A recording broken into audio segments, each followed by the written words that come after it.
Do you like flowers? Yes, I do like flowers. As an introvert, sometimes I find myself feeling peaceful and relaxed while enjoying the nice flowers in my garden. I have a habit of taking pictures of flowers after the rain.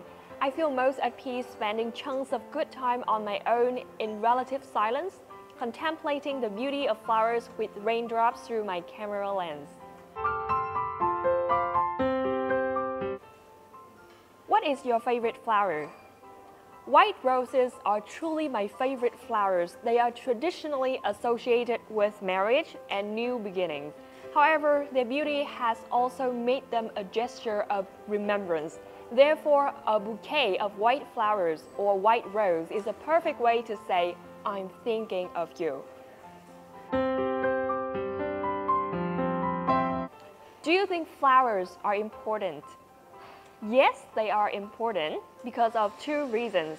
Firstly, flowers bring vivid colors to the world, especially when it comes to fashion, decoration, and presents on special occasions. Secondly, flowers contribute to the economic growth both domestically and internationally. For example, flower has brought a huge benefit to the economy of CHắng City, which is a city of flowers in Vietnam. Are flowers important in your culture?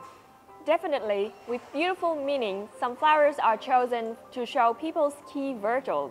Lotus flowers, for example, have been regarded as the national flower. The lotus plants grow from the marsh, but their leaves and flowers grow toward the direction of the sunlight, which symbolize the purity and faithfulness of people's spirit.